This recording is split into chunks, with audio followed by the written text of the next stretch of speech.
नमस्कार। अनादि टीवी के खास कार्यक्रम भाग्य समाधान में आप सभी का स्वागत है। मैं हूं आपके साथ ऋतु सिंह और आपकी हर समस्या का समाधान लेकर हमारे साथ लाइव जुड़े हैं ज्योतिषाचार्य पंडित अरविंद तिवारी जी। पंडित जी, आपका बहुत बहुत स्वागत है अनादि टीवी में। आज के जी, हमारे अनादि टीवी के सभी दर्शकों को मेरा नमस्कार। जी, आज के हमारे इस कार्यक्रम में हम बात करेंगे राशियों को लेकर, साथ ही जानेंगे कि कैसा रहेगा आपका दिन, आज क्या करना है, किन बातों का आपको ध्यान रखना है और भी तमाम जानकारी लेंगे हमारे इस कार्यक्रम भाग्य समाधान में। इसी बीच अगर आपका कोई सवाल है तो आप हमें फ़ोन भी कर सकते हैं। तो चलिए देर नहीं करते हैं और सबसे पहले जानते हैं कि क्या कहता है आज का पंचांग। बिल्कुल, आज 15 फरवरी सोमवार का दिन है। माघ मास के शुक्ल पक्ष की चतुर्थी तिथि है। जी। विक्रम संवत 2077, शक संवत 1942। आज राहु काल प्रातः 7:30 से 9 बजे तक रहेगा। जी। आज का जो योग है वो साध्य योग है और आज का जो करण है वो वणिज करण है। आज ग्रहों की स्थिति इस प्रकार से है। सूर्य कुंभ राशि में रहेंगे, चंद्रमा मीन राशि में रहेंगे, मंगल मेष राशि में रहेंगे, बुध वक्री गति से मकर राशि में रहेंगे, गुरु मार्गी गति से मकर राशि में रहेंगे, शुक्र मार्गी गति से मकर राशि में रहेंगे, शनि मार्गी गति से मकर राशि में रहेंगे, राहु क्रमशः वृषभ राशि में और केतु क्रमशः वृश्चिक राशि में गोचर करते रहेंगे।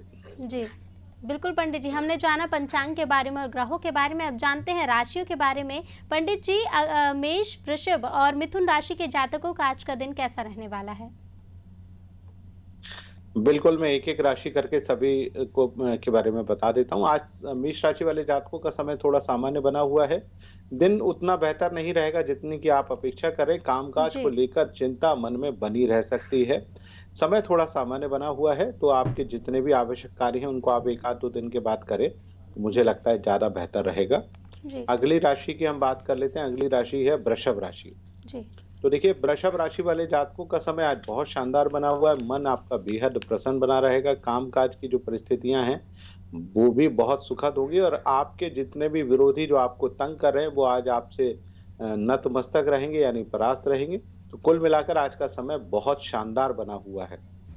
जी। अगली राशि की हम बात कर लेते हैं। अगली राशि है मिथुन राशि। तो आज मिथुन राशि वाले जातकों का समय भी बहुत बढ़िया है। मन बेहद प्रसन्न बना रहेगा। कामकाज में पूरी तरह से मन लगेगा और सबसे महत्वपूर्ण चीज, आज यदि आप अपने प्रेम संबंधी, प्रेम सहयोगी से भेंट करने जा रहे हैं तो आज का दिन आपके लिए बहुत ही अनुकूल बना हुआ है। जी, पंडित जी, थोड़ा जानना चाहेंगे, जैसा कि आज सोमवार है, कई लोग सोमवार में व्रत भी रखते हैं, तो आज का दिन कितना खास है और आज के दिन किस विधि से पूजा करनी चाहिए और क्या-क्या सावधानियां रखनी चाहिए? देखिए, आज सोमवार का दिन है, भगवान शिव की पूजा अर्चना का दिन है। आज गुप्त नवरात्रि की चतुर्थी का भी दिन है। तो आज आप माँ भगवान शिव और उनके पूरे परिवार की आप पूजा अर्चना कर सकते हैं। आज माता राज राजेश्वरी त्रिपुर सुंदरी की भी पूजा अर्चना की जाती है।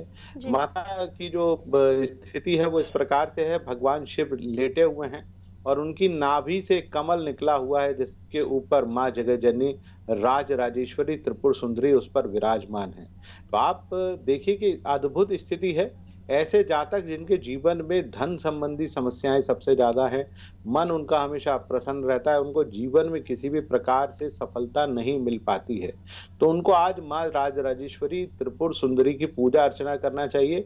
माता जगज्जननी माता पार्वती का ही एक स्वरूप है और इनको श्री विद्या के नाम से भी जाना जाता है। गुप्त नवरात्रि में श्री विद्या की अपने आप में बड़ी महत्वता होती है। श्री का तात्पर्य होता है लक्ष्मी और विद्या का तात्पर्य होता है सरस्वती।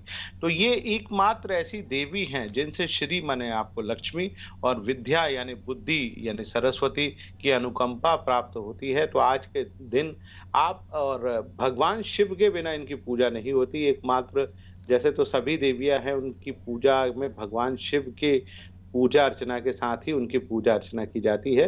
तो माँ राजराजेश्वरी त्रिपुर सुंदरी की पूजा में भगवान शिव और इसके अलावा आपने देखा होगा बहुत सारे घरों में शालिग्राम, जो कि काले रंग के पत्थर की एक गोल सी बटैया होती है, जो कि भगवान जी। विष्णु का एक स्वरूप होता है, तो उनको भी रखा जाता है। तो विष्णु स्वरूपा माता लक्ष्मी उनके पति के रूप में आते हैं। भगवान शिव राज राजेश्वरी को अपने साथ रखे हुए हैं और सबसे महत्वपूर्ण चीज़ विद्या माने सरस्वती भी इसमें होती हैं। तो एक ही देवी की पूजा अर्चना करके आप अपने जीवन में अपने संकटों के सारे समाधान को पा सकते हैं। और सबसे महत्वपूर्ण चीज़, जो लोग श्री यंत्र की उपासना करते हैं धन के लिए, आपने देखा होगा अमूमन बहुत सारे लोग श्री यंत्र अपने घर में रखते हैं। तो श्री यंत्र की साधना भी माँ राजराजेश्वरी त्रिपुर सुंदरी की साधना से ही जुड़ी हुई साधना है। श्री यंत्र जो कि दुनिया में सबसे बड़ा यंत्र होता है, जिसकी पूजा अर्चना करने से आपके जीवन के सारे संकट समाप्त हो जाते हैं। तो ऐसे श्री यंत्र की आज पूजा अर्चना करें। आज के दिन माता राजराजेश्वरी की पूजा अर्चना करें। आज के दिन माँ जगज्जननी लक्ष्मी की पूजा अर्चना करें और सबके साथ-साथ भगवान भोलेनाथ और उनके संपूर्ण परिवार के साथ-साथ भगवान शालिग्राम की भी पूजा अर्चना करेंगे, तो आपको आपके जीवन के सारे संकट, धन, वैभव, विलासिता हर चीज़ प्राप्त होगी, आपके विरोधी परास्त होंगे और आपको आपके जीवन में जितना भी लाभ मिल सकता है, वो सारा लाभ आपको अवश्य प्राप्त होगा। जी, बिल्कुल पंडित जी, आज सोमवार भी और गुप्त नवरात्रि का चौथा दिन भी है। कौन से रंग के कपड़े पहनना आज शुभ माना जाता है? देखिए, आज सोमवार का दिन है। सोमवार के दिन यानी चंद्रमा का दिन है। तो आप चाहें तो गुलाबी रंग के वस्त्र भी पहन सकते हैं, आप चाहें तो श्वेत रंग के वस्त्र भी पहन सकते हैं। गुप्त नवरात्रि है तो थोड़ा लाल रंग का समावेश भी कर लें। जैसे आप देख रहे होंगे, मैंने जैकेट जो है लाल रंग की पहन रखी है और पिंक कलर का कुर्ता है। तो ये एक सोमवार के दिन का एक संयोजन है। आप अपने जो भी जातक अभी अपने घर से काम के लिए नहीं निकले, तो उनमें से किसी भी संयोजन का वो अनुपालन कर लें। मुझे लगता है कि उससे उनको अपने जीवन में न केवल सुख मिलेगा, लाभ मिलेगा, वैभव विलासिता की भी अनुभूति अवश्य होगी। जी, पंडित जी, बात करते हैं राशियों की। कर्क राशि के जातकों का आज का दिन कैसा रहने वाला है? देखिए, कर्क राशि वाले जातकों का दिन आज सामान्य रहेगा। सितारे धीरे-धीरे आपके पक्ष में आते जा रहे हैं। मन आपका बेहद प्रसन्न बना रहेगा। लेकिन आपको एक ही सलाह देंगे कि जितने ज़रूरी काम-काज हैं, उनको आप टाल दें तो वो ज़्यादा बेहतर होगा। और सबसे महत्वपूर्ण चीज़, आप आने वाले दिनों की एक योजना बना लें, ताकि आप अपने जीवन में, अपने कार्य क्षेत्र में बहुत तेज़ी से अग्रसर हो सकें, तो बहुत ही बेहतर होगा। जी, पंडित जी, बात करते हैं सिंह राशि के जातकों का आज का दिन कैसा रहने वाला है? सिंह राशि वाले जातकों का दिन आज कमजोर है, मन अप्रसन्न बना रहेगा। कोई भी काम में मन नहीं लगेगा। वाहन आज सावधानी से चलाएं। विवाद किसी से भी किसी भी स्वरूप में ना करें तो ज़्यादा बेहतर होगा। प्रेम सहयोगी से आज ना ही मिलें तो मुझे लगता है कि ज़्यादा बेहतर होगा। 1-2 दिन बाद आप अपने आवश्यक काम और अपने कार्यों की योजना बनाएं तो ज़्यादा बेहतर रहेगा। जी, पंडित जी, आपने सिंह राशि के बारे में बता दिया। अब बात करते हैं कन्या राशि के जातकों का आज का दिन कैसा रहेगा? क्या सावधानियां रखनी है? क्या उपाय करने हैं? कन्या राशि वाले जातकों का दिन आज बहुत शानदार है। उनका मन बहुत ही प्रसन्न बना रहेगा। प्रेम संबंध, वैवाहिक संबंध और जितने भी संबंधों से जुड़े हुए काम हैं, उनको आप तेजी से संपन्न कर लें। शिक्षा और अन्य क्षेत्रों में भी आपका मन लगेगा। तो अपने सितारों के अच्छे समय का आप तुरंत तरीके से लाभ उठा लीजिए। मुझे लगता है कि ये आपके जीवन में एक अनुकूलता अवश्य लेकर आएगा। जी, पंडित जी, बात करते हैं तुला राशि के जातकों का आज का दिन कैसा रहने वाला है? तुला राशि वाले जातकों का दिन आज बहुत शानदार है। छठे भाव का चंद्रमा आपको शासकीय अशासकीय क्षेत्रों में न केवल सफलता दिलाएगा, अपितु आपको आपके जीवन में बहुत सारे कार्यों में मदद भी अवश्य कराएगा। तो अच्छे समय का भरपूर तरीके से लाभ उठाकर अपने काम कर ले। आज आप अपने प्रेम सहयोगी से भेंट करने जाएंगे तो उसमें भी आपको सफलता अवश्य प्राप्त होगी। जी, पंडित जी, राशियों पर ही बात करते हैं। वृश्चिक राशि के जातकों का आज का दिन कैसा रहने वाला है? वृश्चिक राशि वाले जातकों का दिन आज बहुत शानदार है, क्योंकि कल की तुलना में जो पिछले कई दिनों से परेशानी थी, वो परेशानी अब दूर होगी। मन आपका बेहद प्रसन्न होगा। परंतु एक ही सलाह आपको अवश्य देंगे कि आप अपने जितने भी आवश्यक कार्य हैं उन्हें ना ही करें तो बेहतर होगा। और आने वाले दिनों में थोड़ा योजना बनाकर अपने कार्य को संपन्न करेंगे तो अवश्य लाभ की अनुभूति होगी। जी, बिल्कुल पंडित जी, थोड़ा जानना चाहेंगे, जैसा कि आज सोमवार है, गुप्त नवरात्रि का चौथा दिन भी है, कौन सा शुभ समय है पूजा अर्चना करने के लिए और कौन सा समय ऐसा है जिस समय पूजा अर्चना नहीं करनी चाहिए? देखिए, प्रातः काल जो राहु काल था 7:30 से 9 बजे के बीच में वो समाप्त हो चुका है और उसके बाद पूरा दिन आपके लिए बहुत ही बेहतर है।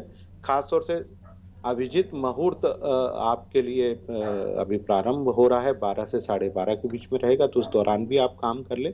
और दोपहर का समय और भी बेहतर है, तो आप उस समय भी अपने सारे कार्यों को संपन्न कर सकते हैं। जी, बिल्कुल पंडित जी, आपने जैसा कि बताया हमारे साथ एक दर्शक बैतूल से राजेश जुड़ चुके हैं।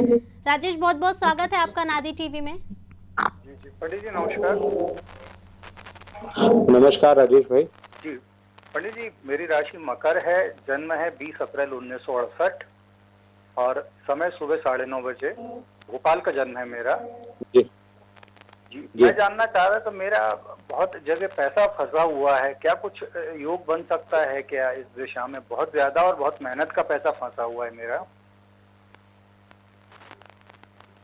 बिल्कुल राजेश भाई, आपने जो डेट ऑफ बर्थ बताई है वो मैं दोहरा देता हूँ। 20 अप्रैल 1968 सुबह 9:30 बजे भोपाल का आपका जन्म है और आप जी बैतूल हाँ, से जी इस हाँ। प्रश्न को पूछ रहे हैं क्योंकि आपने धन संबंधी समस्या को लेकर बात की। मकर राशि में आपका जन्म हुआ है, श्रवण नक्षत्र के पहले चरण का आपका जन्म है।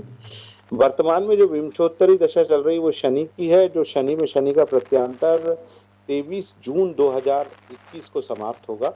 तो मुझे लगता है कि इसके बाद का जो समय है, 23 जून के बाद का समय बहुत शानदार है, क्योंकि 3 वर्ष आपके ऊपर बुध का प्रत्यांतर चलेगा। इन 3 वर्षों में न केवल आपको धन मिलेगा, रुका हुआ धन मिलेगा, अपितु आप अपने जीवन में और भी धन कमा पाएंगे। और जीवन में जो सुखद आप स्थितियों का आप अनुभव करना चाहते हैं, मुझे लगता है 23 अप्रैल से वो समय शुरू हो रहा है। तो आप इस अच्छे समय का लाभ उठाकर आप अपने जीवन के सारे आवश्यक कार्यों को बहुत तेजी से योजनाबद्ध तरीके से संपन्न करें। और एक अवश्य सलाह दूंगा, बहुत ज्यादा लोगों पर विश्वास ना करें, क्योंकि अति आत्मविश्वास और अति विश्वास आपको संकट में डाल सकता है। जी, पंडित जी बहुत-बहुत धन्यवाद। नमस्कार। राजेश, बहुत-बहुत धन्यवाद आपका नमस्कार हमारे साथ जुड़ने के लिए। उम्मीद है कि पंडित जी द्वारा बताई हुई जानकारियों से आपको लाभ मिलेगा, उपायों का आप पालन करेंगे। बात करते हैं धनु राशि के जातकों का आज का दिन कैसा रहने वाला है। अ, धनु राशि वाले जातकों का आज का दिन बहुत कमजोर है। अपमानजनक परिस्थितियां बन सकती हैं, क्योंकि चंद्रमा का चौथा गोचर आपके लिए बहुत ही संकट भरा होगा। अनावश्यक तनाव होगा, कामकाज में बाधाएं उत्पन्न हो सकती हैं और जीवन में कुछ संकट भरी परिस्थितियां आपके सम्मुख आ सकती हैं। तो आज धैर्यपूर्वक काम करें।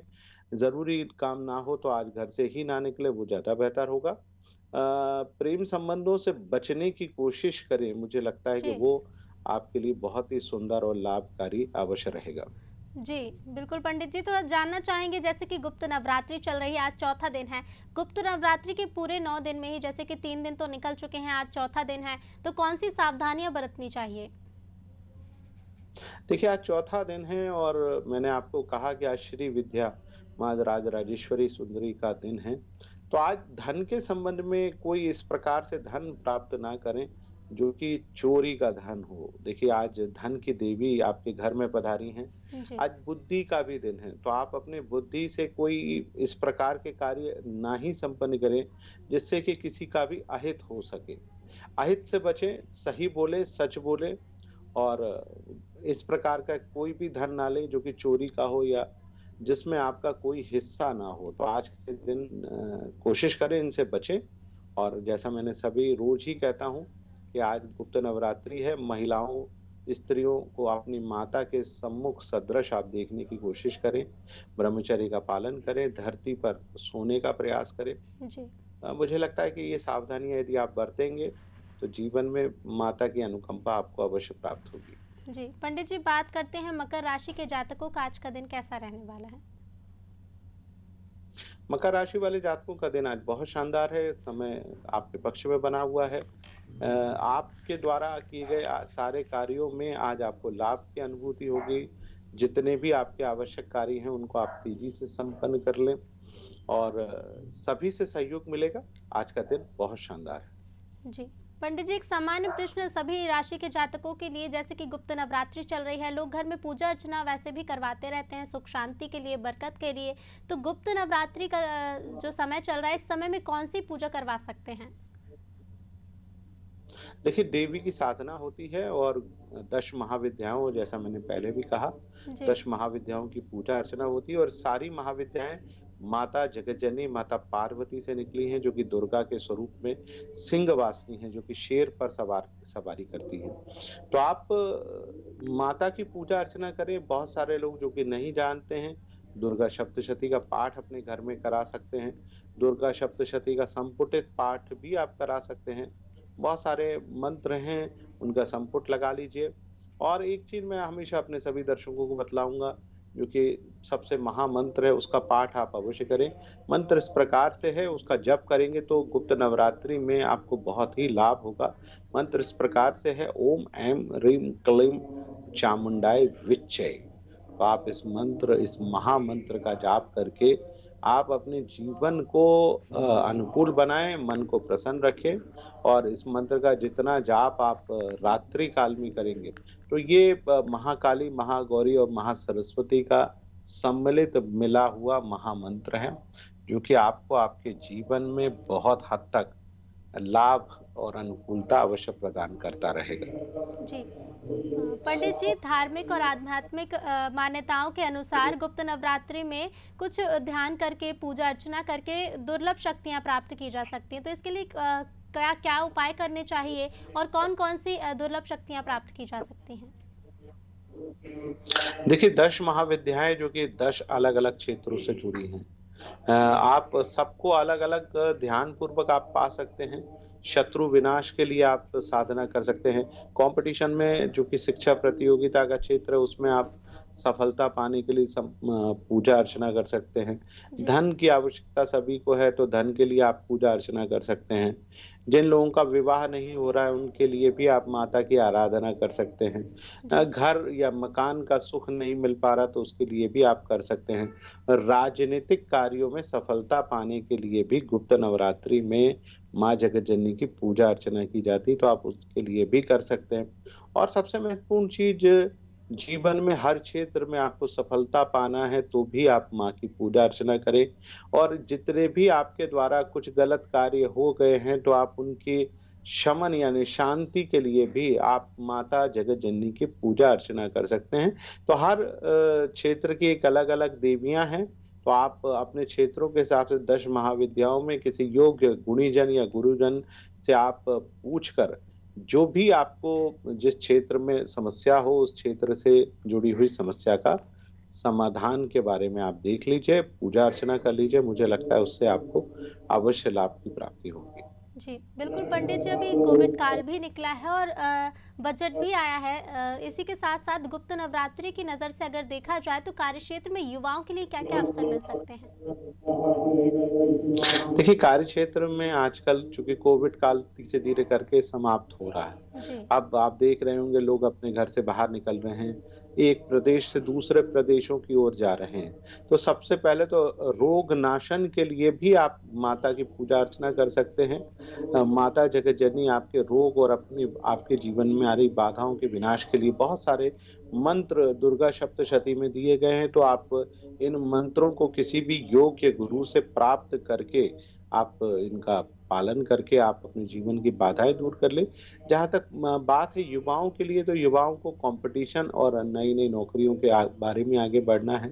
तो माता जगज्जननी की पूजा अर्चना यदि आप विधि पूर्वक करेंगे, कैसे करें, जो लोग पूजा अर्चना या मंत्र नहीं जानते, मैं उनके लिए कुछ छोटे-छोटे से उपाय बतला देता हूँ। जी। आप अपने घर में यदि अभी तक आपने माता रानी की स्थापना नहीं की है, तो आप माँ दुर्गा का कोई भी चित्र ले लीजिए, या बगलामुखी का कोई चित्र या फोटो ले लीजिए, या जो भी महाविद्या की आप पूजा अर्चना कर रहे हैं, उनके फोटो, चित्र या प्रतिमा को आप ले लीजिए। लकड़ी के एक पट्टी को बढ़िया साफ करके धोकर उसके ऊपर लाल वस्त्र बिछाएं और माता रानी के फोटो, चित्र या प्रतिमा को उस पर स्थापित कर दीजिए। तदोपरांत आप उनके सम्मुख नवग्रह जरूर बना लीजिए। चावल के या गेहूं के आप नवग्रह बना सकते हैं। और एक कलश स्थापना अवश्य करिए, क्योंकि कलश को हम मानते हैं कि पूरे ब्रह्मांड की शक्ति को आकर्षित करने की क्षमता होती है। जी। उस कलश, आप तांबे, पीतल, स्टील किसी भी चीज का कलश ले सकते हैं। उस पर नारियल को इस प्रकार रखें कि उसके नीचे की जो चोंच होती है वो ऊपर की तरफ रहे। एक पिरामिड का आकार बन जाता है। कलावे से उसको युक्त करके उसमें आम के पत्ते लगा कर रखें। उसमें थोड़ा जल भर के रख दीजिए, एक सिक्का डाल दीजिए, गोल सुपारी डाल दीजिए और कलश की स्थापना कर लीजिए, नवग्रह की स्थापना कर लीजिए। फिर माता की विधि पूर्वक पूजा अर्चना कर लीजिए। कैसे करें पूजा अर्चना? उसके लिए सबसे महत्वपूर्ण चीज़ है कि आप पंचोपचार यानी दूध, दही, घी, शहद और शक्कर से आप माता जगत जननी की पूजा अर्चना कर सकते हैं, उससे आपको लाभ की अनुभूति होगी। और फिर उसके बाद आप उनके सम्मुख एक अखंड ज्योति या दीपक जलाएँ। जब तक आप पूजा कर रहे हैं तब तक जलाएँ, जी। या आपके ऊपर है कि आप 9 दिनों तक लगातार भी अखंड ज्योति जला सकते हैं। क्योंकि ऐसा मानते हैं कि ज्योति में भी एक प्रकार से शक्ति का अनुपालन होता है।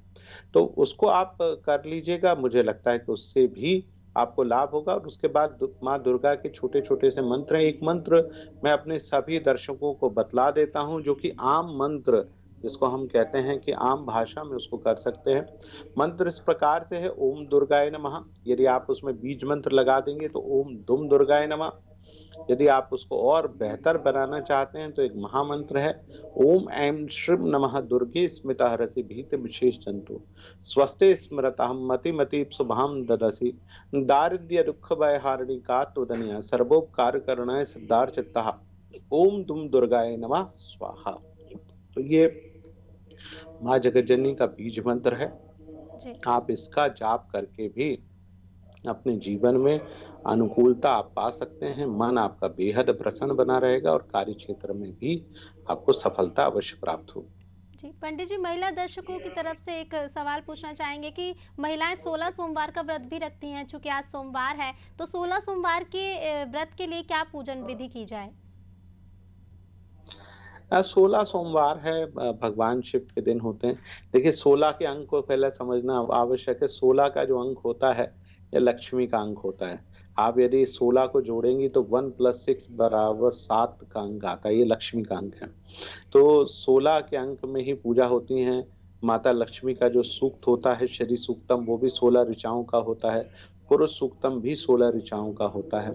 और सबसे महत्वपूर्ण चीज़, जो 16 सोमवार मैंने आप प्रतिपदा मैंने पहले सोमवार से लेकर 16 सोमवार तक आप करते हैं, भगवान शिव उससे बहुत जी। प्रसन्न होते हैं। अविवाहित महिलाओं का विवाह हो जाता है, विवाहित महिलाओं को वैवाहिक सुख की प्राप्ति होती है, एक सुंदर सा पति मिलता है। ऐसा मान्यता है कि भगवान शिव के सदृश एक सुंदर पति की प्राप्ति होती है। और पूजा अर्चना कैसे करें? भगवान शिव की पूजा अर्चना की जाती है, पंचोपचार से पूजा अर्चना करें। जो भी शिवलिंग आपके घर में हो, उनको एक थाली और एक पटे के ऊपर विराजमान करके उनको बिठाएं। पंचोपचार यानी दूध, दही, घी, शहद और शक्कर से उनका अभिषेक करें। और महामृत्युंजय मंत्र का जाप आप अवश्य कर लीजिए। मंत्र इस प्रकार से है, ओम हौं जूम सः, ओम भू ओम भुवा ओम स्वः, ओम त्र्यंबकं यजामहे सुगंधिं पुष्टिवर्धनम् उर्वारुकमिव बन्धनान् मृत्योर्मुक्षीयमामृतात्। ओम भू ओम भुवा ओम स्वाहा ओम हौं जूम सः। तो ये भगवान शिव का महामृत्युंजय मंत्र है। यदि आप इसको ना कर पाएँ तो मृत्युंजय मंत्र से भी आप कर सकते हैं। मृत्युंजय मंत्र इस प्रकार से है, ओम त्र्यंबकं यजामहे सुगंधिं पुष्टिवर्धनम् उर्वारुकमिव बन्धनान् मृत्योर्मुक्षीयमामृतात्। तो ये मृत्युंजय मंत्र है। तो आप इस मंत्र का जाप करके भी कर सकते हैं। आप इस मंत्र को भी ना पढ़ पाएँ तो पंचाक्षरी यानी 5 अक्षरों का जो मंत्र है वो बहुत साधारण है, सभी जानते हैं, ओम नमः शिवाय। तो आप इस मंत्र से भी आज भगवान शिव का अभिषेक कर सकते हैं। और इस प्रकार से आप अभिषेक करेंगे तो मुझे लगता है कि भगवान शिव की अनुकंपा आपको मिलेगी। साथ ही साथ भगवान शिव को जो सबसे ज़्यादा प्रिय है वो है बिल्व पत्र। यानी बिल्व पत्र आज आप 5 की संख्या में आप चढ़ा दीजिए भगवान शिव के शिवलिंग के ऊपर। और उनका जो मंत्र है वो इस प्रकार से है, ओम त्रिगुणम त्रिगुणाकारम त्रिनेत्रम तीन जन्म पाप संहार्थम एक बिल्व पत्रम शिव अर्पणम। तो भगवान शिव को इस प्रकार से आप बिल्व पत्र चढ़ा दीजिए और उनकी आरती करिए। भगवान शिव की अनुकंपा आपको मिलेगी। और पूरे दिन कोशिश करिए फल का आहार लें, साबूदाने इत्यादि या गरिष्ठ चीज़ों की कोई भी खिचड़ी, बड़ा वगैरह ना खाएं। क्योंकि जी। व्रत का तात्पर्य होता है अपने शरीर की शुद्धि करना। तो शरीर की शुद्धि करना चाहती हैं तो रसाहार यानी फल का आहार लें, ताकि विभिन्न रंग के फल जब आपके शरीर में जाएंगे तो अलग अलग रंगों की जो कमी आपके शरीर में व्याधि के रूप में प्रकट हो चुकी है, वो व्याधि आपके शरीर से दूर हो जाएगी। और तदुपरांत आपको आपके जीवन में जो सफलता आप पाना चाहते हैं उस रंग, चूंकि हमारे शरीर में 7 चक्र होते हैं जो कि अलग-अलग जी। रंगों से मिलकर बने हुए हैं। तो आप उन चक्रों को न केवल जागृत कर पाएँगे, अपितु आप अपने जीवन में सफलता की अनुभूति भी कर पाएँगे। तो इस प्रकार से करके देखिए, मुझे लगता है कि 16 सोमवार विधि-पूर्वक करने से आपको आपके जीवन में सफलता अवश्य प्राप्त होगी। जी, बिल्कुल पंडित जी, बात करते हैं हमारी अंतिम 2 राशियाँ यानी कि कुंभ और मीन राशि के जातकों का आज का दिन कैसा रहने वाला है? देखिए, कुंभ राशि वाले जातकों का समय सामान्य है, बहुत बेहतर नहीं है, तो अपने आज के दिन को बहुत सामान्य तरीके से बिताइए। काम-काज के लिहाज से बहुत शुभ समय नहीं है, तो आप उनको टाल दीजिए। घरेलू समस्याओं में आप उलझ सकते हैं, तो कोशिश करिए कि आज ना ही उलझें, वो ज़्यादा बेहतर है। मन प्रसन्न नहीं रहेगा और प्रेम संबंधों से बचने की कोशिश भी आप करें, तो मुझे लगता है कि वो भी ज़्यादा बेहतर होगा। अंतिम राशि यानी मीन राशि की हम बात कर लेते हैं। मीन राशि वाले जातकों का दिन आज बहुत शानदार बना हुआ है। आप ही की राशि में चंद्रमा है, तो आपके जीवन में सारी समस्याओं का समाधान होगा। तो इस अच्छे समय का लाभ उठाकर आप अपने आवश्यक कार्यों को तेज़ी से संपन्न करें। प्रेम संबंधों और वैवाहिक जीवन के लिए आज का दिन बहुत ही सुखद बना हुआ है। जी, बिल्कुल, बहुत-बहुत धन्यवाद पंडित जी इतनी अच्छी जानकारी हमारे दर्शकों तक पहुंचाने के लिए। उम्मीद है कि पंडित अरविंद तिवारी जी की इन जानकारियों से आपको लाभ मिलेगा। अपने ग्रह, नक्षत्र और उनकी दशा और दिशा को अपने पक्ष में करने के लिए देखते रहिए हमारे खास कार्यक्रम भाग्य समाधान। हमारे कार्यक्रम के आज के एपिसोड में फिलहाल इतना ही। फिर से मुलाकात होगी अगले एपिसोड में, तब तक आप देखते रहिए अनादि टीवी। नमस्कार।